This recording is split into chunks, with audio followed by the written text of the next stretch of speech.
오늘 은혜 받으실 말씀 갈라디아서 6장 11절로 18절까지입니다. 갈라디아서 6장 11절로 18절까지 말씀입니다. 제가 봉독해 드리겠습니다. 11절부터 18절까지입니다. 내 손으로 너희에게 이렇게 큰 글자로 쓴 것을 보라. 무릇 육체의 모양을 내려하는 자들이 억지로 너희에게 할례를 받게 함은 그들이 그리스도의 십자가로 말미암아 박해를 면하려 함뿐이라. 할례를 받은 그들이라도 스스로 율법은 지키지 아니하고 너희에게 할례를 받게 하려 하는 것은 그들이 너희의 육체로 자랑하려 함이라.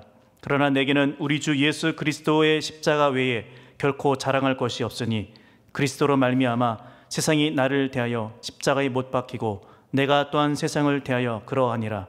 할례나 무할례가 아무것도 아니로되 오직 새로 지으심을 받는 것만이 중요하니라. 무릇 이 규례를 행하는 자에게와 하나님의 이스라엘에게 평강과 긍휼이 있을지어다. 이후로는 누구든지 나를 괴롭게 하지 말라. 내가 내 몸에 예수의 흔적을 지니고 있노라. 형제들아, 우리 주 예수 그리스도의 은혜가 너희 심령에 있을지어다. 아멘. 아멘. 여러분은 혹시 몸에 상처로 인해 생긴 흔적이 있습니까? 우리가 보통 흉터라고 하죠. 흉터가 있는 분들은 아마도 여러 사연이 있으리라 생각이 듭니다. 어떤 분들은 일을 하다가 생긴 흉터가 있을 것이고, 어떤 분들은 수술 때문에 생긴 흉터가 있을 것입니다. 또 어떤 분들은 사고로 흉터가 생겼거나 또 장난을 치다가 생긴 흉터도 있을 것입니다. 저도 몸에 흉터가 많은 것은 아닌데 몇 군데 흉터가 있습니다. 제 오른쪽 다리에 2개의 흉터가 있습니다. 하나는 고등학생 때 생긴 흉터인데요. 고등학교 때 제가 고등학생 때 집을 새로 지었던 적이 있었습니다. 부모님께서 집을 지어서 장사를 하려고 했었는데 결과가 그렇게 좋지는 않았습니다. 폭삭 망했습니다. 완전히 망했습니다.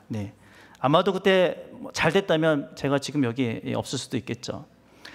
어쨌든 일손은 부족하고 사람은 불러다 쓸 여유는 없고, 그래서 제가 투입됐습니다. 나름대로 부모님을 도와드린다고 집 짓는 일을 도와드렸던 것이죠. 주로 했던 일은 뒷정리였습니다. 잡자재들을 옮기고 이렇게 정리하는 그런 일들이었습니다. 하루는 이제 널브러져 있는 그 거푸집 조각을 치우는 일을 했습니다. 좀 더운 날이었던 것 같은데요. 겹겹이 쌓여 있는 거푸집 조각 하나를 이렇게 들어 올리는데 다른 거푸집 조각 때문에 거기에 걸리는 바람에 들어 올리다가 제가 이걸 놓쳐버렸습니다. 놓치는 순간 그것이 제 오른쪽 무릎 위로 떨어졌는데요. 다리에서 피가 나기 시작한 것이죠. 처음에는 아픈 줄도 몰랐습니다. 근데 이제 점점 통증이 올라오더라고요. 알고 보니까 그 거푸집을 뚫고 나왔던 그 못이 이제 제 무릎에 그대로 이제 박혔던 것입니다. 어머니를 바로 불렀습니다. 그리고 어머니는 놀란 마음에 저를 데리고 병원으로 향했습니다. 제가 살던 곳이 좀 시골이었기 때문에, 외진데였기 때문에 택시도 없었습니다. 지나가는 차는 아무 차나 그냥 불러서 세웠던 것이죠. 저희를 태워주신 그분은 스님이셨습니다. 지어낸 얘기냐고 하실 수도 있는데 정말 믿기 힘드시겠지만 정말로 스님이 태워주셨습니다. 밖에서 볼 때는 스님인지 목사님인지 잘 몰라요. 그리고 이제 도착한 그 병원에서는요, 이 정도는 일도 아니라는 듯이 파상풍 주사 한 대 놔주고 그냥 그게 끝이었습니다. 꿰매야 하는 것 아니냐 그렇게 말씀을 드렸더니 그 정도는 아니라고, 괜찮다고, 주사만 맞으면 된다, 그게 끝이었습니다. 그리고 그때부터 제 무릎에는 못 자국이 그대로 흉터로 남아 있습니다. 그때는 몰랐는데 지금 생각해 보니까 저는 어쩔 수 없이 목회자를 했어야 되는 사람이었나 봅니다. 제 몸에 예수님처럼 못 자국이 남아 있습니다. 또 하나의 흉터가 있습니다. 직장 생활을 하던 중에 생긴 것인데요. 사업을 하시는 분들은 아시겠지만 회사가 항상 번창하면 좋겠지만 그렇지 않을 때도 있습니다. 제가 다니던 회사가 5인 미만의 사업장이었습니다. 그런데 회사에 별로 일이 없어요. 그때도 경기가 많이 안 좋았습니다. 사무실에서 늘 많은 시간을 보낼 때였는데 하루는 사장님이 개인적인 부탁을 하시는 겁니다.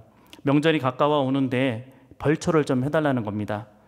딱히 일이 없잖아요. 그래서 도와드리겠다 하고 산으로 갔습니다. 도착했는데 이미 풀이 무성하게 자라 있었습니다. 묘를 찾을 수 없을 정도로 그 가는 길이 풀이 그렇게 무성하게 자라 있었습니다. 그래서 그 풀을 이제 헤치면서 가야 할 정도였죠. 낯을 두고 풀을 계속 이렇게 헤치면서 얼마쯤 가고 있는데 또 제 오른쪽 다리에서 피가 나기 시작하는 겁니다. 왜 그랬을까요? 네, 낯을 헤치고 가다가 그 낯을 내리쳤는데 그게 제 다리에 그대로 꽂힌 겁니다. 네, 그래서 바로 병원으로 가서 이번에는 꿰맸습니다. 두 바늘을 꿰맸습니다. 그때 흉터가 아직 남아있는데 제 오른쪽 다리에는 두 줄이 아직도 그래서 그려져 있습니다. 바늘로 꿰맸던 흔적입니다. 생각해보면 제 오른쪽 다리지만 참 고생이 많았다 생각이 듭니다. 우리 몸에 흉터가 남으면요, 그것을 보는 순간 그때 기억이 생각이 납니다. 당시에 무슨 일이 있었는지 생생하게 기억이 납니다. 그것이 안 좋은 기억일 수도 있고요, 좋았던 기억일 수도 있습니다. 흉터마다 사연이 있단 말이죠. 마찬가지로 예수를 믿는 우리에게도 신앙의 흔적이 있다고 저는 생각합니다. 오늘 본문에 의하면 예수의 흔적이라고 할 수 있겠죠. 물론 본문에서 말하는 이 흔적, 몸에 새겨진 흉터를 말합니다. 그러나 우리의 신앙에 적용을 해본다면 우리가 예수를 믿는다고 하면서 신앙에 예수 때문에 생기는 흔적들이 있어야 되는 것 아니냐 하는 말이죠. 그리고 그 흔적을 보면 내가 정말 예수를 제대로 믿었었는지 아니면 그럭저럭 대충 믿었었는지 우리는 알 수 있단 말입니다. 여러분은 어떠십니까? 여러분에게는 예수의 흔적이 있으십니까? 사도 바울은 몸에 상처가 많은 사람이었습니다. 바울이 어떤 고난을 당했는지 고린도후서 11장에 기록을 하고 있는데요. 잠시 보겠습니다. 그들이 그리스도의 일꾼이냐 정신없는 말을 하거니와 나는 더욱 그러하도다. 내가 수고를 넘치도록 하고 옥에 갇히기도 더 많이 하고 매도 수없이 맞고 여러 번 죽을 뻔하였으니 유대인들에게 40에서 하나 감한매를 5번 맞았으며 3번 태장으로 맞고 1번 돌로 맞고 3번 파선하고 일주야를 깊은 바다에서 지냈으며 여러 번 여행하면서 강의 위험과 강도의 위험과 동족의 위험과 이방인의 위험과 시내의 위험과 광야의 위험과 바다의 위험과 거짓 형제 중에 위험을 당하고 또 수고하며 애쓰고 여러 번 자지 못하고 줄이며 목마르고 여러 번 굶고 춥고 헐벗어노라. 바울의 고백입니다. 몇 가지만 말씀드리면 40에서 하나 감한매를 5번 맞았다고 합니다. 당시 유대인들은요 40번을 연달아 맞으면 죽는다고 여겼습니다. 그렇게 생각했습니다. 그래서 하나를 감한매를 그렇게 때렸던 것이죠. 또 3번 태장으로 맞았다고 합니다. 태장이라는 것은요 몽둥이입니다. 근데 그 몽둥이의 끝부분에 납덩이 같은 것들이 달려 있어서 한 번 맞으면 살점이 뜯겨지는 살점이 떨어져 나가는 그런 몽둥이입니다. 한 번 맞으면 굉장히 치명상을 입을 정도로 무서운 그런 형벌이었습니다. 그것뿐만이 아닙니다. 강도를 당하고요 여러 번 죽을 고비를 넘겼다고 이야기합니다. 그래서 혹자는 바울은 골병이 들었을 것이다. 온몸이 만신창이가 되었을 것이다. 살아있는 게 기적이다 할 정도로 이야기를 합니다. 이렇게 몸에 생긴 많은 흉터들을 오늘 본문 17절에서 흔적이라고 말하고 있습니다. 흔적이라는 단어 아마 들어보셨을 텐데요. 헬라어로 스티그마입니다. 찌르다, 잘린 자국 이런 뜻입니다. 당시 노예의 소유권을 표시하기 위해서 노예의 몸에 낙인을 찍었는데요. 그때 사용된 단어가 스티그마입니다. 오늘 본문에서 바울은 자신의 몸에 이 스티그마가 있다, 흔적이 있다라고 이야기를 하고 있습니다. 그러면 왜 이런 흔적이 생겼을까요? 예수 그리스도를 전하다가 생긴 흔적들입니다. 예수 그리스도의 십자가만 자랑하다 생긴 흔적들입니다. 복음 때문에 생긴 흔적들이란 말이죠. 외부의 어떤 핍박과 고난에도 절대로 흔들리지 않고 그 어떤 것과도 타협할 수 없는 예수 그리스도의 십자가를 가슴 깊이 체험하고 간직하고 있었기 때문에 바울은 십자가만 자랑할 수 있었고요. 그로 인해 당하는 숱한 고난과 핍박을 영광으로 알고 감당했던 것이죠. 그렇다면 도대체 복음이 뭐길래 바울은 자기의 몸에 이렇게 많은 상처를 남기면서까지 전했던 것일까요? 우리가 이 복음에 대해서 제대로 알기 이전에 우리의 상태가 어떤 상태였는지를 좀 알아야 되겠습니다. 성경에서 말하고 있는 우리의 상태는 어떤가? 몇 구절만 좀 보겠습니다. 에베소서 2장 1절입니다. 다 같이 한번 읽어보겠습니다. 그는 허물과 죄로 죽었던 너희를 살리셨도다. 로마서 3장 23절입니다. 모든 사람이 죄를 범하였음에 하나님의 영광에 이르지 못하더니. 시편 51편 5절입니다. 내가 죄악 중에서 출생하였으며 어머니가 죄 중에서 나를 잉태하였나이다. 이 말씀들이 공통적으로 말씀하고 있는 것은 모든 사람은 죄인이라는 것입니다. 사람이 죄를 짓기 때문에 죄인이 아니라 사람은 태어나면서부터 죄인이란 말입니다. 그렇다면 어떤 분은 말씀하시기를 아니 내가 무슨 죄를 지었다고 죄인이라고 할 수 있겠는가 할 수도 있을 것 같습니다.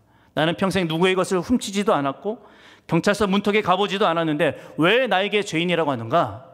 그렇게 물을 수도 있겠죠. 제가 평소에 좋아하는 목사님의 간증을 들었습니다. 잠시 소개해드리면 이 목사님께서 고등학교 때 예수를 믿으셨다고 합니다. 아버지를 전도하고 싶어서 아버지를 전도했다고 합니다. 그때는 전도를 어떻게 해야 될지 몰라서 그냥 배운 대로 했다고 합니다. 아버지, 저는 아버지가 예수 믿고 천국 갔으면 좋겠어요. 저랑 같이 교회 가시죠. 그랬더니 아버지가 난 싫다 그러시더랍니다. 그래서 다시 권유했답니다. 아버지, 우리는 다 죄인이에요. 예수 믿어야 구원받아요. 저랑 같이 교회 가시죠. 그랬더니 아버지가 말씀하시기를 내가 왜 죄인이냐? 내가 무슨 죄를 지었냐? 내가 지은 죄라고는 너희들 키우느라 고생한 것밖에 없다 그러시더랍니다. 그래서 이번에는 목사님이 아버지가 죄인이라는 것을 증명해야 되겠다라는 어떤 사명감이 생겨서 다시 한번 말했다고 합니다. 아버지 기억 안 나세요? 제가 초등학교 때 술 먹고 들어오셔서 어머니 때린 것 기억 안 나세요? 아버지는 거짓말 한 적 한 번도 없으세요? 이렇게 아버지의 과거를 들춰내면서 아버지가 죄인이라는 것을 증명하려고 했다고 합니다. 그리고 그날 아버지께 무지하게 맞았답니다. 이런 무례한 아들이 어디 있습니까? 마치 우리는요, 그 사람이 죄인이라는 것을 가르쳐주기 위해서 죄를 인정하게끔 하려는 경향이 있다는 말이죠. 예를 들면 당신이 죄인이라는 것을 너무나 적나라하게 말하면 기분이 나쁠 수 있기 때문에 당신은 혹시 살면서 거짓말한 적 있지 않으세요? 혹시 살면서 남의 것에 욕심내본 적 없으세요? 조금 완화시켜서 이야기를 한단 말입니다. 그러면 사람들은 그런 적 있죠. 대부분 인정을 해요. 그리고 그런 것들을 인정하면 그 사람에게 영접 기도를 시킵니다. 그러면 그 사람은 영문도 모른 채 그 정도라면 해줄 수 있겠다 싶어서 따라합니다. 만약에 그 영접 기도를 따라하지 않고 주저주저 하면 우리는 참지 못하죠. 그렇다고 대답하세요. 예라고 대답하세요. 그러면 구원받아요. 그렇게 대답을 끌어내려고만 하죠. 그리고 대답을 해도 큰 손해볼 것 없다고 여기는 그 사람은 예. 그러면 우리는 이제는 당신은 예수님의 자녀가 되었습니다. 예수님이 당신의 구주가 되셨습니다. 축하합니다. 이렇게 인사를 한단 말이죠. 그렇다면 이렇게 죄를 인정한 그 사람이 정말 자신이 죄인이라는 것을 인지하고 예수만이 나의 구원자 되시고 예수만이 나의 죄를 사하여 주실 분이라는 것을 인정했다고 우리가 볼 수 있을까요? 죄에 대한 심각성조차 느끼지 못하고 있는 상황에서 우리는 자꾸만 죄인이라는 사실을 강요하고 그것을 인정하게 만들고 그리고 동의를 얻어내면 구원받았다고 하나님의 자녀가 되었다고 그렇게 말한단 말입니다. 너무나 가볍게 죄인임을 인정하도록 만들고 있는 것이 저는 문제라고 생각합니다. 구약에서 죄의 문제는 엄청난 대가를 지불해야 했습니다. 레위 1장 4절로 6절 한번 보겠습니다. 그는 번제물의 머리에 안수할지니 그를 위하여 기쁘게 받으심이 되어 그를 위하여 속죄가 될 것이라. 그는 여호와 앞에서 그 숫송아지를 잡을 것이요 아론의 자손 제사장들은 그 피를 가져다가 회막문 앞 제단 사방에 뿌릴 것이며 그는 또 그 번제물의 가죽을 벗기고 각을 뜰 것이요. 9절도 보겠습니다.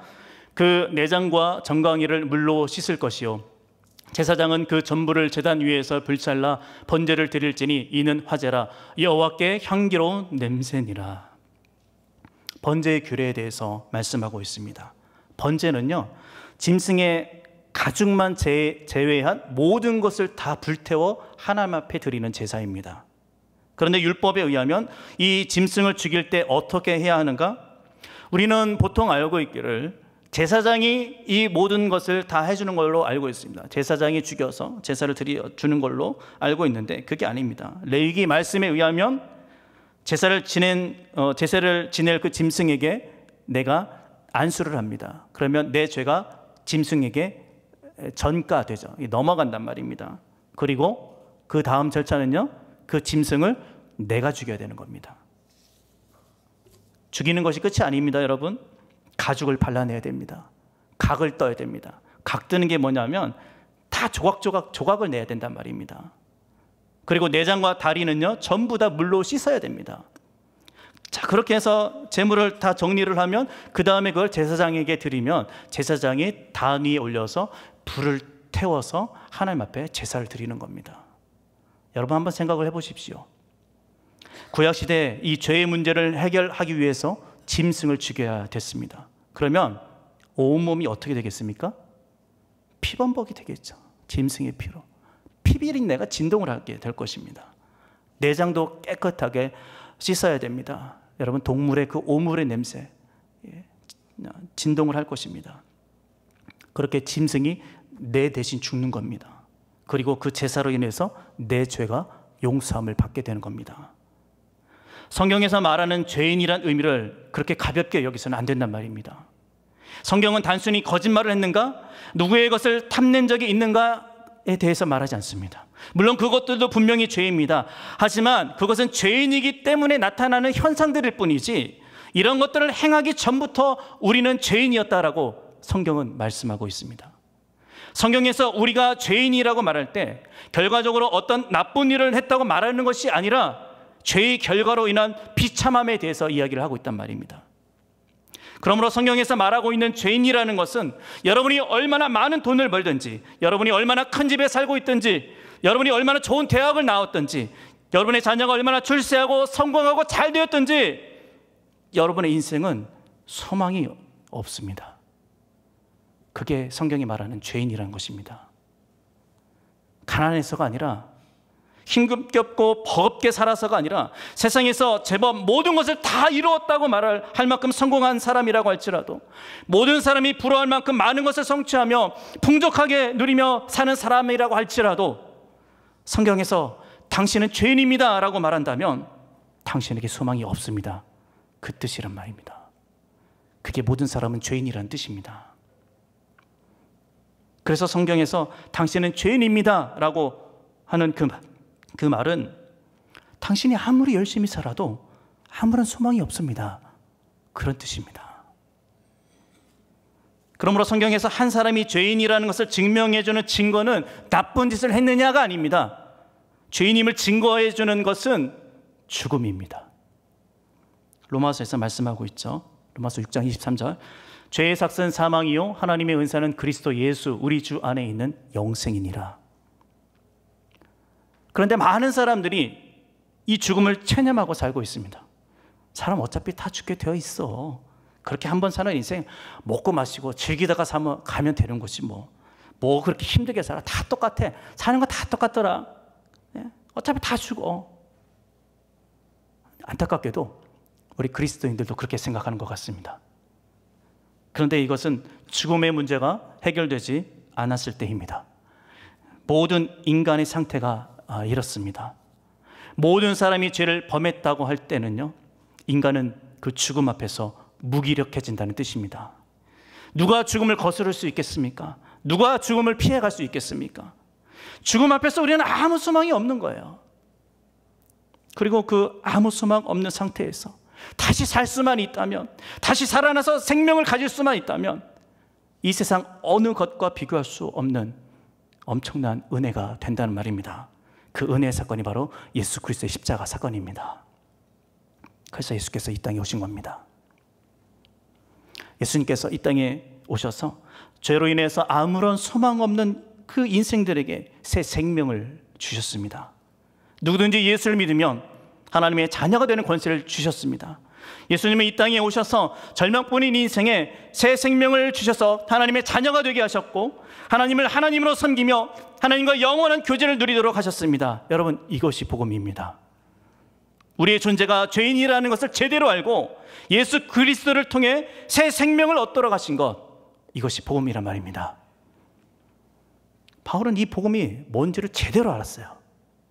절망뿐인 인생을 생명의 삶으로 옮겨주신 예수 그리스도의 십자가만이 소망이라는 것을 가슴 깊이 체험했습니다. 그리고 그 복음을 위해 인생을 드리기로 작정했습니다. 바울의 일생은요, 복음에 미쳐 사는 인생이었습니다. 어디를 가든지 무슨 일을 만나든지 복음만 전파된다면 그보다 더 좋은 일이 어디 있겠는가. 빌립보서에 기록되어 있는데요, 잠시 보겠습니다. 1장 18절입니다. 그러면 무엇이냐? 거칠애로 하나 참으로 하나 무슨 방도로 하든지 전파되는 것은 그리스도니 이로써 나는 기뻐하고 또한 기뻐하리라. 빌립보서를 기록할 당시 바울은 로마 감옥에 수감되어 있었습니다. 그럼에도 그가 하는 말은 내가 감옥에 수감되어 있어도 복음은 여전히 전파되고 있구나. 그런 것을 보니까 내가 복음을 전하러 다니든 내가 잡혀서 갇혀 있든 어떤 방법으로든지 그리스도께서 전파되고 있구나. 나는 너무 기쁘다. 나는 너무 기쁘다. 나는 기뻐할 것이다. 이게 바울의 고백입니다. 감옥에 갇혀 있는 사람이 뭐가 그렇게 기쁜 일이 많겠습니까? 기뻐할 처지도 아니잖아요. 그럼에도 바울은 복음이 전파된다면 나는 기쁘다. 나는 정말 기쁘다. 그렇게 고백하고 있습니다. 그런데 오늘 본문의 갈라디아 교회 성도들은요, 이 복음 때문에 이 복음에 대해서 흔들렸습니다. 갈라디아 교회 성도들은 교회 안에 침투한 거짓 선생들이 전해준 다른 복음 때문에 흔들리고 있었습니다.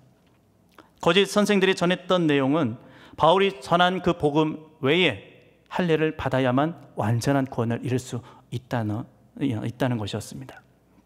그것뿐만이 아닙니다. 이 사람들 율법 준수도 굉장히 강요했습니다. 오늘 본문 12절 13절 보겠습니다. 무릇 육체의 모양을 내려하는 자들이 억지로 너희에게 할례를 받게 함은 그들이 그리스도의 십자가로 말미암아 박해를 면하려 함뿐이라. 할례를 받은 그들이라도 스스로 율법은 지키지 아니하고 너희에게 할례를 받게 하려 하는 것은 그들이 너희의 육체로 자랑하려 함이라. 거짓 선생들은요, 본인들은 율법을 지키지도 않으면서 갈라디아 교회 성도들을 향해서는 율법을 지켜라, 할례를 받아야 된다 강요했습니다. 앞뒤가 맞지 않는 사람들이라고 할 수 있겠죠. 이렇게 강하게 율법을 강요했던 이유는 그 사람들이 정말로 율법에 대한 어떤 열정을 가지고 있었기 때문이 아닙니다. 정통 유대인들이 두려웠기 때문에 그랬습니다. 거짓 교사들과 정통 유대인들은 다른 사람들입니다. 정통 유대인들은요, 할례를 굉장히 중요시합니다. 어느 정도였냐면 사도행전 21장에 보시면 바울이 할례 받지 않은 이방인을 성전에 데리고 들어갔다는 이유로 바울을 죽이려 했던 일이 있습니다. 그 정도입니다, 유대인들이. 그래서 거짓 교사들이 이 정통 유대인들의 눈치를 안 볼 수가 없었습니다. 자신들도 이 율법과 할례를 중요하게 여기고 있다는 것을 이 정통 유대인들에게 보여주고 싶었던 것이죠. 그래서 계속해서 갈라디아 교회 성도들에게 율법 준수해라, 할례 받아야 된다, 그래야 완전한 구원을 이룰 수 있다라고 강요했던 것입니다. 그리고 그 중에서 혹시라도 할례를 받은 사람이 진짜로 생기면 그것을 자기들의 자랑거리로 삼았습니다. 봐라, 우리가 이렇게 율법 강조하지 않았느냐, 우리도 할례 중요하게 여기고 있지 않냐, 실제로 그렇게 할례 받은 사람이 있지 않냐. 그래서 어떤 건수를 만들어야 되는 것이죠. 이 거짓 선생들은 유대인들에게 칭찬을 듣기 위해서 어떤 건수를 만들어야 되는데 그게 할례였습니다. 그런 의미로 본다면 이 거짓 교사들이 하는 자랑, 긍정적 의미는 아닙니다. 그릇되고 거짓된 것을 자랑하고 있다고 볼 수 있는 것이죠. 그런데 바울도 자랑거리가 있다고 말을 하고 있습니다. 오늘 본문 14절 15절입니다. 그러나 내게는 우리 주 예수 그리스도의 십자가 외에 결코 자랑할 것이 없으니 그리스도로 말미암아 세상이 나를 대하여 십자가에 못 박히고 내가 또한 세상을 대하여 그러하니라. 할례나 무할례가 아무것도 아니로되 오직 새로 지으심을 받는 것만이 중요하니라. 앞서 13절에서 말했던 거짓 교사들이 자랑했던 것과는 대조되는 자랑이라고 할 수 있습니다. 거짓 교사들이 외형적인 것, 남에게 보여주기 위한 것을 자랑했다면 바울은 그런 것들이 아니라 내 안에 깊숙이 박혀있는 이 십자가만 자랑하겠노라, 그렇게 말하고 있습니다. 이것은 율법주의와 결코 타협할 수 없다는 것을 말하는 것이죠. 그래서 그리스도로 말미암아 세상이 나를 대하여 십자가에 못 박히고 내가 또한 세상을 대하여 그러하니라. 무슨 말입니까? 나 바울은 세상과 완전히 격리되었단 말입니다. 코로나 때 우리가 다 경험해 보지 않았습니까? 그런 것처럼 바울과 세상이 완전히 격리되었단 말입니다. 이게 어떻게 가능합니까? 예수 그리스도 때문에 가능한 일입니다. 거짓 선생들은 할례를 강조하지만 바울은 할례를 받았냐 안 받았나 이게 중요하지 않다. 그게 중요한 것이 아니라고 말을 하고 있는 것이죠. 뭐가 중요합니까? 새로 지으심을 받는 것이 중요하다. 그리스도의 십자가를 통해서 새롭게 창조되는 것이 중요하다. 그 말을 하고 있습니다. 바울은 또 몸에 있는 할례의 흔적을 통해서 구원을 논하고 있는 이 거짓 교사들과 또 그것에 현혹되어 넘어가고 있는 갈라디아 교인들을 향해서 어리석다고 말하고 있습니다. 육체에 새겨진 할례가 구원의 조건이 아닌데 왜 그것을 따르고 있느냐? 이 답답하단 말이죠. 갈라디아 3장 1절 보겠습니다. 어리석도다 갈라디아 사람들아, 예수 그리스도께서 십자가에 못 박히신 것이 너희 눈앞에 밝히 보이거늘 누가 너희를 꾀더냐? 무슨 말입니까? 눈에 보이는 외적인 것들이 신앙의 척도가 되어서는 안 된단 말입니다. 예수 그리스도의 십자가가 그 중심에 제대로 자리 잡고 있다면 다른 것들이 유혹해도 넘어갈 수 없다는 말입니다. 여러분 어떠십니까? 예수 그리스도께서 십자가에 못 박히신 것이 눈앞에 밝히 보이고 있습니까? 다른 말로 예수의 흔적을 지니고 있냐는 말입니다. 예수 그리스도께서 십자가에 못 박히신 것이 눈앞에 밝히 보인다면 우리는 이렇게 살아서는 안 되는 것입니다. 예수의 흔적을 가진 자라면 우리는 이렇게 살아서는 안 된단 말입니다. 우리의 자랑은 그리스도의 십자가여야 합니다. 우리가 확신해야 될 것은 그리스도의 십자가여야만 하는 것입니다. 그런데 문제는 우리는 그런 흔적보다 거짓 교사들이 말했던 것처럼 외적으로 보여지는 그 흔적들에 관심이 더 많더란 말이죠. 자신의 노력을 자랑하고 그동안 이루었던 것들을 자랑하고 육신의 정욕과 안목의 정욕과 이생의 자랑을 삶의 낙으로 여기며 살아가고 있습니다. 예수 때문에 생기는 그 흔적은 내 욕심을 내려놓아야 하고 복음을 붙잡고 살아야 하는 일이기 때문에 그런 흔적이 생기는 것을 굉장히 부담스러워한단 말이죠. 그런 흔적은 굳이 없어도 된다고 생각합니다. 그런 흔적이 생기는 것은 손해라고 생각하기 때문에 별로 좋아하지 않는단 말입니다. 여러분 혹시 예수 그리스도의 십자가 앞에 정말로 진실되게 제대로 확실하게 고꾸라져 본 적이 있으십니까? 예수 그리스도의 십자가가 정말 우리의 유일한 소망이심을 가슴 절절하게 눈물 콧물 다 쏟을 만큼 회개하면서 경험했던 적이 있으십니까? 자신의 이익을 위한 상처에는 약을 먹고 치료를 하면서 위험을 간수하지만 예수의 십자가를 위한 상처에는 아무도 헌신하려고 하지 않는 그런 모습이 혹시 우리의 모습은 아닌가 하는 말입니다. 부끄러운 고백이지만 저도 그런 사람 중에 한 사람이었습니다. 저도 예수의 흔적을 남기려고 신용만 했습니다. 신용만. 이왕할 거면 확실하게 해야 되는데 안 하면 안 되니까 눈치 보이니까 그냥 신용만 했단 말이죠. 세상은 왜 교회를 책망할까요? 저는 우리에게 예수의 흔적이 많이 사라졌기 때문이라고 생각합니다. 우리의 삶에서 우리가 예수의 흔적을 갖고 살아가는 것을 두려워하기 때문이라고 생각합니다. 그래서 세상은 우리에게 실망하고 있다고 생각합니다. 세상은 우리에게 하나님의 존재를 보여달라고 하지 않습니다. 세상 사람들도 하나님의 존재를 볼 수 없다는 것 알아요. 그래서 세상은 우리에게 하나님의 임재를 보여달라고 말하고 있습니다. 하나님의 임재가 우리를 통해서 보여지기를 바란다는 것이죠. 우리를 보면 하나님이 어떤 분이신지를 볼 수 있단 말입니다. 그걸 보여달라고 말하고 있는 것입니다. 여러분 어떠십니까?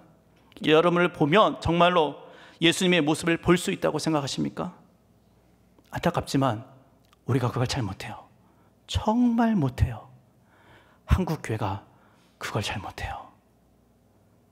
저는 우리 안에 예수의 흔적이 없기 때문이라고 생각합니다. 사랑하는 여러분, 우리가 예수를 믿는다는 것은 소망 없는 인생에게 새로운 생명이 주어졌다는 것을 믿는 것입니다. 그리고 우리의 삶에 예수의 흔적을 남기는 것입니다. 일부러 흔적을 남기려고 하지 않아도 됩니다. 왜요? 예수를 정말 사랑하면, 예수를 정말 깊이 묵상하면 저절로 다 됩니다. 저절로 됩니다. 예수의 흔적을 우리 몸에 지니고 사는 것이 때로는 버거울 때도 있을 것입니다. 때로는 힘에 부칠 때도 있을 것입니다. 그럼에도 우리는 포기할 수 없습니다. 예수께서 우리에게 주신 그 생명이 우리가 당하고 있는 아픔과 고통과 슬픔보다 더 크기 때문에 그렇습니다. 우리는 예수께서 주신 새 생명으로 살아가고 있기 때문입니다. 감히 여러분께 말씀드리는 것은 십자가의 흔적을 갖고 사는 것을 부끄러워 마시고 두려워하지 마십시오. 십자가의 길을 걷는 것이 부끄러워 숨기려는 자가 되지 마시고, 또 십자가의 길을 향해 걷다가 당하는 그 고난을 두려워하지 마시기 바랍니다. 우리가 십자가를 따라 살아가려고 무던히 노력할 때에 우리의 영혼에 수많은 십자가의 흔적들이 생기게 될 것입니다. 그로 인해 세상은 달라질 것입니다. 그리고 주님은 그것을 보실 것입니다. 네가 십자가의 길을 걸어가느라 많이 상했구나, 많이 상했구나. 마음 아파하시면서 우리와 함께 그 십자가의 길을 함께 걸어가 주실 것입니다. 깨끗한 몸으로, 상처 하나 없는 몸으로 주님 앞에 턱 서면 좀 부끄럽지 않겠습니까? 우리 함께 결단했으면 좋겠습니다. 하나님, 비록 십자가의 길이 쉽지 않고 수많은 상처가 생기지만 그럼에도 내가 이 길을 걸어가겠습니다. 그것을 내 자랑으로 삼겠습니다. 그 상처를 영광으로 삼겠습니다. 믿음으로 결단하는 우리 모두가 되기를 예수님의 이름으로 축복합니다. 찬양 드리시고 우리 함께